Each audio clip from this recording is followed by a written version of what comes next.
வணக்கம். 3 மணி செய்திகளை வழங்குவதற்காக நான் காயத்ரி. விரிவான செய்திகளை பார்ப்பதற்கு முன்பாக இந்த நேரத்திற்கான தலைப்புச் செய்திகளை பார்க்கலாம். தமிழ்நாட்டின் நியாயமான நிதி உரிமையை பெறவே டெல்லி செல்வதாக முதலமைச்சர் மு.க. ஸ்டாலின் பதில். ஒரே ரெய்டில் வெள்ளைக்கொடி ஏந்தச் சென்றவர் எடப்பாடி பழனிசாமி என்றும் விமர்சனம். கருப்பு சிவப்பு கொடியை ஏந்தும் கையில் உரிமை கொடியைத்தான் ஏந்துவேன், ஊர்ந்து போக மாட்டேன், கொண்ட கொள்கையில் உறுதியாக நின்று தமிழ்நாட்டிற்கான நிதியை போராடி பெறுவேன் என்றும் இபிஎஸ்க்கு முதல்வர் பதிலடி.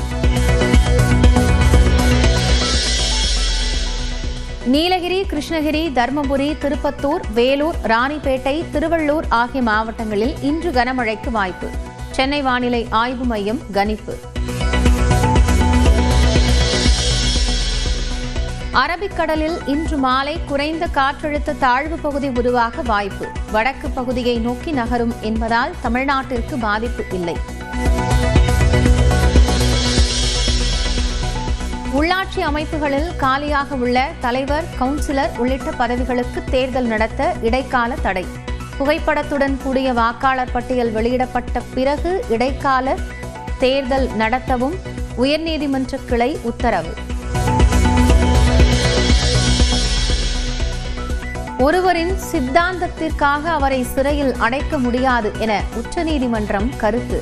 கேரளா RSS பிரமுகர் சீனிவாசன் கொலை வழக்கில் குற்றம் சாட்டப்பட்ட பாப்புலர் ஃப்ரண்ட் ஆஃப் இந்தியாவின் செயலாளர் ரவுப்புக்கு ஜாமீன் வழங்கி உத்தரவு. இரண்டாம் உலக போரின் போது ஜப்பான் வீசிய குண்டு எண்ணூரில் கண்டெடுப்பு. 2 அடி வரை உள்ள குண்டை கைப்பற்றி விசாரணை. நேஷனல் ஹெரால்டை முறைகேடாக வாங்கியதன் மூலம் சோனியா காந்தி, ராகுல் காந்திக்கு 142 கோடி ரூபாய் ஆதாயம். டெல்லி நீதிமன்றத்தில் அமலாக்கத்துறை குற்றச்சாட்டு. திரைப்பட தயாரிப்பாளர் ஆகாஷ் பாஸ்கரன் இன்று விசாரணைக்கு ஆஜராக அமலாக்கத்துறை சம்மன். டாஸ்மாக் துணை பொது மேலாளர் ஜோதி சங்கர் விசாரணைக்கு ஆஜர். விழுப்புரம் மாவட்டம் அரசூர் அருகே மலட்டாற்றில் மூழ்கி சகோதரிகள் உட்பட 3 உயிரிழப்பு. குளிக்கச் சென்றபோது பரிதாபம். பொறியாளர்கள் உட்பட 615 பணியிடங்களை நிரப்ப தொழில்நுட்ப சேவைகள் தேர்வு. ஆகஸ்ட் 4 முதல் 10ஆம் தேதி வரை தேர்வுகள் நடக்கும் என TNPSC அறிவிப்பு. விவாகரத்து வழக்கில் நடிகர் ரவிமோகன், அவரது மனைவி ஆர்த்தி சென்னை குடும்ப நல நீதிமன்றத்தில் ஆஜர்.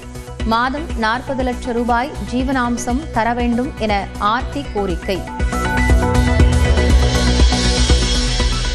திரைப்பட இசையமைப்பாளர் சாம் CS மீது மோசடி புகார்.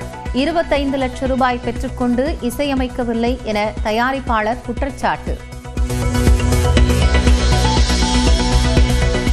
ராணிப்பேட்டை மாவட்டம் அரக்கோணத்தில் தடையை மீறி அதிமுக ஆர்ப்பாட்டம். திமுக நிர்வாகியாக இருந்தவர் மீதான பாலியல் குற்றச்சாட்டுகள் மீது உரிய நடவடிக்கை எடுக்க வலியுறுத்தி முழக்கம். அன்புமணியுடன் மனக்கசப்பு இல்லை, பாமக நிறுவனர் ராமதாஸ் பேட்டி. இருவருக்கிடையே இருந்த மனக்கசப்பு நீங்கிடுச்சா? விரைவில் சந்திப்பாங்கன்னு ஐயா சொல்லியிருந்தாங்க. கசப்புன்றது இல்லை, கசப்புன்றது நம்ம எப்பொழுதும் நான் சொல்லுவதில்லை, இனிப்பைத்தான் சொல்லுவேன். துணைவேந்தர் நியமன சட்டங்களை எதிர்த்த மனுவை விடுமுறை காலத்தில் அவசரமாக தாக்கல் செய்ததில் உள்நோக்கம். வழக்கை உச்சநீதிமன்றத்திற்கு மாற்ற வேண்டும் என சென்னை உயர்நீதிமன்றத்தில் தமிழ்நாடு அரசு வாதம். சத்தீஸ்கர் மாநிலத்தில் நடந்த துப்பாக்கிச் சண்டையில் நக்சலைட்டுகள் 26 பேர் சுட்டுக் கொலை. 1 கோடி ரூபாய் சன்மானம் அறிவிக்கப்பட்ட முக்கிய தளபதியான பசவராஜு உயிரிழப்பு. சென்னை கடற்கரையிலிருந்து தாம்பரம் சென்ற மின்சார ரயிலில் இருந்து புகை வந்ததால் பல்லாவரத்தில் நிறுத்தம். ஒரே தண்டவாளத்தில் எதிர் திசையில் வந்த ரயில் தூரத்திலேயே நிறுத்தப்பட்டதால் பெரும் விபத்து தவிர்ப்பு. கோவை மருதமலையில் உடல்நலக்குறைவால் இறந்த யானையின் வயிற்றில் 15 மாத குட்டி. பிரேத பரிசோதனையின் போது சடலமாக எடுக்கப்பட்ட குட்டி யானை. உத்தரப்பிரதேசத்தில் டாக்ஸி டிரைவர்களை கடத்திச் சென்று உடல் பாகங்களை முதலைக்கு போட்ட வழக்கில் ஜாமீனில் வந்து தலைமறைவான நபர் சிக்கினார். சாமியார் வேடத்தில் பக்தர்களுக்கு அருளாசி வழங்கி வந்தவரை ராஜஸ்தானில் பிடித்தது காவல்துறை. உத்தரப்பிரதேசத்தின் நொய்டாவில் பூங்கா மெட்டல் பெஞ்சில் ஓட்டைக்குள் மாட்டிக்கொண்ட சிறுமியின் உடல். சுமார் 6 மணி நேர போராட்டத்திற்கு பிறகு பத்திரமாக மீட்ட தீயணைப்பு வீரர்கள்.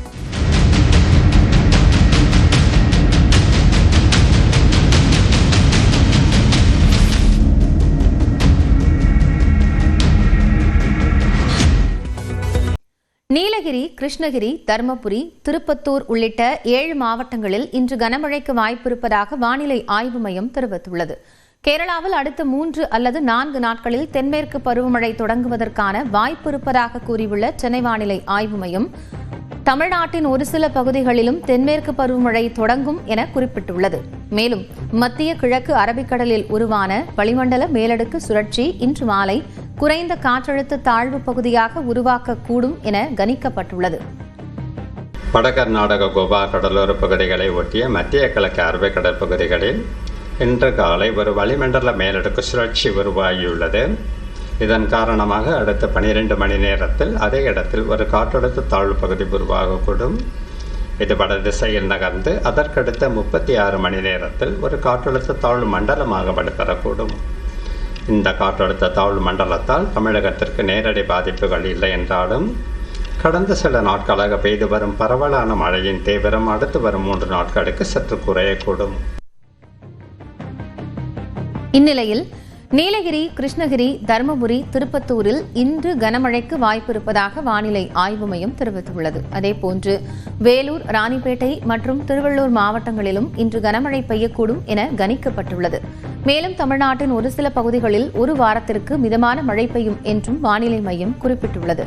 சென்னையை பொறுத்தவரை வானம் ஓரளவு மேகமூட்டத்துடன் காணப்படும் என்றும் நகரின் ஒரு சில பகுதிகளில் இடி மின்னலுடன் கூடிய மிதமான மழைக்கு வாய்ப்பிருப்பதாகவும் வானிலை மையம் தெரிவித்துள்ளது.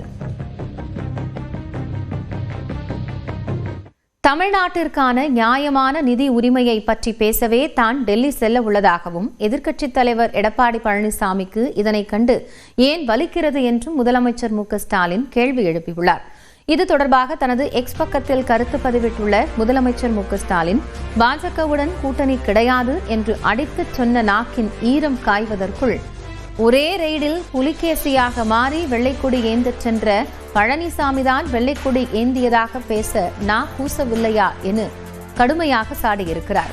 தனது கை கருப்பு சிவப்பு கழகம் கொடியை ஏந்தும் கை என்றும், பேரறிஞரால் தூக்கிவிடப்பட்ட கை என்றும், கலைஞரின் கரம் பற்றி நடந்த கை என்றும் கூறியுள்ள முதல்வர், எந்நாளும் உரிமை கொடியைத்தான் தன் கைகள் ஏந்தும் என்றும் தெரிவித்துள்ளார். தமிழ்நாட்டின் உரிமைக்காக உச்சநீதிமன்றத்தில் இன்று கூட தான் வழக்கு தொடுத்திருப்பதாக குறிப்பிட்டுள்ள முதலமைச்சர் மு.க.ஸ்டாலின், தான் கொண்ட கொள்கையில் என்றும் உறுதியாக நின்று தமிழ்நாட்டிற்கான நிதியை போராடி பெறுவேன் என்றும் தனது மனுவில் குறிப்பிட்டுள்ளார்.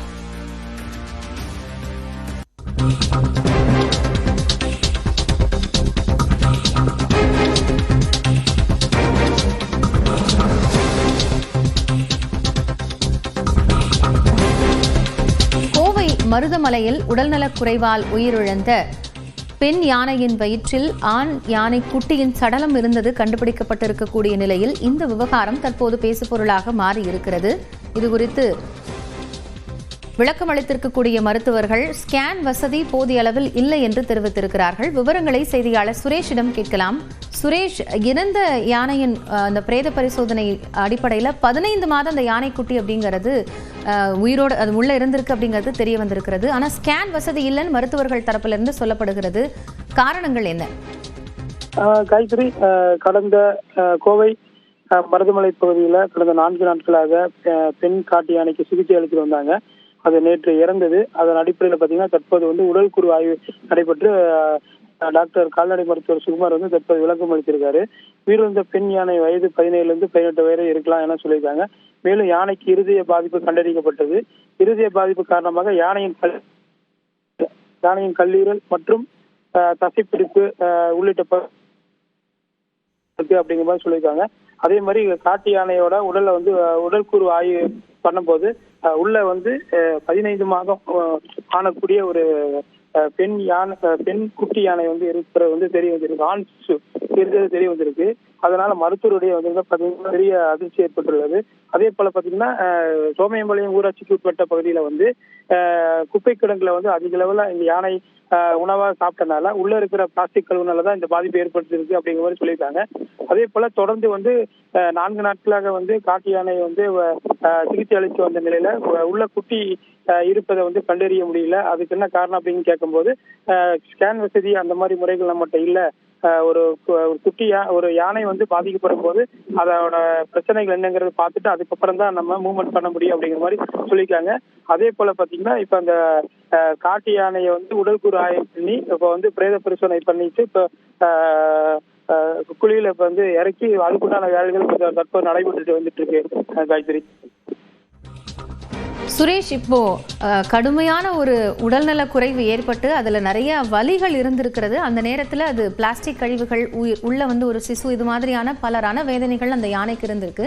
அப்படி இருக்கும்போது மருத்துவர்கள் தரப்புல இருந்து இதை கண்காணிக்கும் போது முன்கூட்டியே யானைக்கு வந்து இது போன்ற ஏதேனும் பாதிப்பு இருக்கா அப்படிங்கறத தெரிஞ்சுக்கிறதுக்கான வசதிங்கிறது எந்த அளவுல இருக்கு இந்த வனத்துறை மருத்துவமனைகள் எல்லாம்? கண்டிப்பா காயத்ரி, இப்ப இது குறித்து நம்ம கேட்கும்போது ஒரு காட்டு யானை பாத்தீங்கன்னா உடல்நிலை பாதிக்கப்பட்டு நம்ம வனப்பகுதிக்குள்ள இறக்கும் போது அதை நம்ம வந்து ஒரு 4 நாள் 5 நாள் பிறகு நம்ம கண்டறியும் போது இறந்துருக்கும். அதே நேரத்துல இது வந்து நம்ம குடியிருப்பு பகுதி வனப்பகுதி ஒட்டி இறந்தனால உடல் பாதிப்போட இருந்தனால நம்ம உடனடியா வந்து அது நிக்கக்கூடிய அதை ஃபர்ஸ்ட் வந்து அது ஊட்டச்சத்து மருந்து அதெல்லாம் கொடுத்துட்டு அந்த யானையை வந்து படுத்திருக்கிற யானையை எழுந்து நிக்க வச்சு அது கிரேன் உதவியோட தான் மற்ற சிகிச்சைகளை மேற்கொள்றாங்க. அதுக்கப்புறம் அதோட முன்னேற்றத்தை பொறுத்த வரைக்கும் தான் ஒவ்வொரு ஸ்டெப்பா கொண்டு வராங்க. உடனடியாக நம்ம இது பார்க்க முடியாது அப்படின்னு சொல்றாங்க. அதே போல உள்ள இருக்கிற சிசு வந்து நம்ம கண்டறியறதுக்கு நவீன முறையில இருக்கிற ஸ்கேன் சென்டர் அதெல்லாம் நம்ம பண்ண முடியாது. ஏன்னா வனப்பகுதியில இருக்கிறனால அது போதிய உபகரணங்கள் இல்லை அப்படிங்கிற மாதிரி தான் சொல்றாங்க. மேற்படி இது வந்து அப்டேட் பண்றதுக்கு உண்டான வழிகள் வந்து பண்றதுக்கு சொல்றதா சொல்லியிருக்காங்க. காயத்ரி. நன்றி சுரேஷ், கூடுதல் தகவல்களுக்காக.